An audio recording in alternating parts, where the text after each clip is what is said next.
start ଏତେ ବାଡ଼ି ସୁପ୍ରଭାତ ପିଲାମାନେ ତମମାନେ ସବୁ ପାଠ ପଢୁଛ ସବୁ ଖାଇକି ଆସିଛ ଦୁଷ୍ଟ ହଉଛ ହଉନ ଆଚ୍ଛା ଆଜି ଆମେ କଣ ଜାଣିବା ଆଜି ଆମେ ହନୁ ଓ ବିଲେଇର କଳି ଉପରେ ଗୋଟେ ଗପ ଶୁଣିବା ଆଚ୍ଛା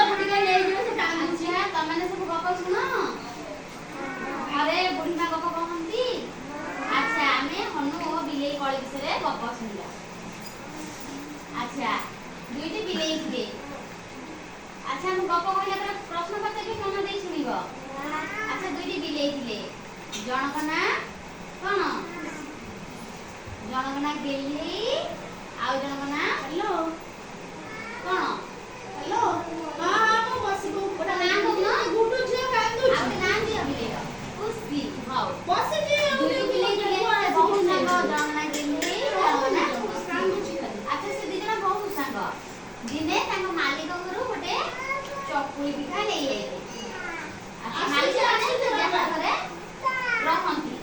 ତାଙ୍କ ଘରୁ ଗୋଟେ ନେଇ ଆସିଲେ ସେଇଠୁ ଦୁଇ ଜଣଙ୍କ ଭିତରେ କଳି ହେଲା ସିଏ କହିଲା ମୁଁ ଭାଗ କରିବି ସିଏ କହିଲା ମୁଁ ଭାଗ କରିବି ସିଏ କହିଲା ମୁଁ ଅଧିକ ପରିଶ୍ରମ କରି ଚକୁଳି ଖାଇଛି ମୁଁ ଅଧିକ ଖାଇବି ସିଏ କହିଲା ମୁଁ ଅଧିକ ଖାଇବି ଦୁଇ ଜଣ ଯାକ ଭିତରେ କଳି ହେଲା ଏଇ ଗପ ଶୁଣ ଦୁଇ ଜଣଙ୍କ ଭିତରେ କଳି ହେଲା ସେଇଠୁ ଏସବୁ କିଏ ଦେଖୁଥିଲା ଗଛରେ ବସି ଗୋଟିଏ ହନୁ ମାଙ୍କଡ଼ ଦେଖୁଥିଲା କିଏ ଦେଖୁଥିଲା ହନୁ ମାଙ୍କଡ଼ ଦେଖୁଥିଲା ସିଏ ସେଇଠୁ ତଳକୁ ଓହ୍ଲେଇକି ଆସିଲା ଗେହ୍ଲେଇ ଆଉ ଖୁସି ଦି ଜଣଙ୍କ ପାଖକୁ ଆସିକି କହିଲା ମୁଁ ଚକୁଳି ପିଠା ଭାଗ କରିଦେବି ସେମାନେ ସେଇଠୁ ରାଜି ହେଇଗଲେ ରାଜି ହେଇକି ହନୁ ମାଙ୍କଡ଼କୁ ଚକୁଳି ପିଠା ଦେଇଦେଲେ ଚକୁଳି ପିଠାକୁ ନେଇକି ହନୁ ମାଙ୍କଡ଼ ଗୋଟେ ଦଣ୍ଡି ଆଇଲା ଦଣ୍ଡି କୋଉଠି ଖାଇଗଲ ଦୋକାନରେ ସଉଦା ଦୋକାନରେ ଦଣ୍ଡି ଥାଏ ଓଜନ ହୁଏ ସେଇ ଓଜନ କରିବା ଦଣ୍ଡି ଆଣିଲେ ସେଇଠୁ କଣ କରିଛନ୍ତି ଚକୁଳି ପିଠାକୁ କରିକି ଗୋଟେ ଏପଟ ପଲା ଗୋଟେ ସେପଟ ପଲାରେ ପକେଇଲେ ଯୋଉ ପଟ ପଲାରେ ବଡ଼ ଖଣ୍ଡ ହେଇଯାଇଥାଏ ଭାରି ହେଇଗଲା ସେ ତା ଦେହରୁ ଖଣ୍ଡେ ଖାଇଦେଲା ପୁଣି ଥର ଓଜନ କଲା ବେଳକୁ ଏପଟ ପଲାରେ ଟିକେ ଭାରି ପିଠା ହେଇଗଲା ତା ଦେହରୁ ଗାଡ଼ି ଖଣ୍ଡେ ଖାଇଦେଲା ଏମିତି ଖାଉ ସବୁ ତକ ପିଠା ଖାଇଦେଲା ଖାଇ ଦେଇକିନି ହନୁ ମାଙ୍କଡ଼ ଗଛ ଉପରୁ ଚଢ଼ିଗଲା ବିଲେଇ ଦୁଇଟି ତାକୁ ଅନେଇଛନ୍ତି ଶେଷରେ ମନ ଦୁଃଖରେ ଘରକୁ ଗଲେ ଆଚ୍ଛା ଏଥିରୁ ତମେ ମାନେ କଣ ଶିଖିଲ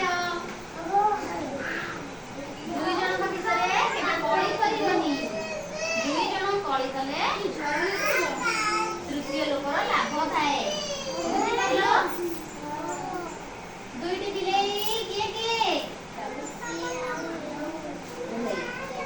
ଖୁସି ଆଉ କିଏ ଗେହ୍ଲେଇ ଦୁଇ ସାଙ୍ଗ ଆଚ୍ଛା ତାଙ୍କ କଳି କିଏ ଦେଖୁଥିଲା କୋଉଠି ଦେଖୁଥିଲା କୋଉଠି ଦେଖୁଥିଲା ହନୁ ମାଙ୍କଡ଼ ଗଛ ଉପରେ କୋଉଠି ଗଛ ଉପରେ ଦେଖୁଥିଲା ଆଚ୍ଛା ସେ ପିଠାକୁ ଦୁଇ ଭାଗ କରିବା ବଦଳରେ କଣ କଲା ସବୁ ଖାଇଦେଲା ଆଚ୍ଛା ଏଥିରୁ ତମେ ଜାଣିଲ କେବେ ବି କଳି କରିବନି ଦୁଇ ଜଣ ସାଙ୍ଗ ହେଇକି ରହିବ ପରିବାରରେ ସମସ୍ତେ ମିଳିମିଶି ରହିବ 8 4 ମାରଲ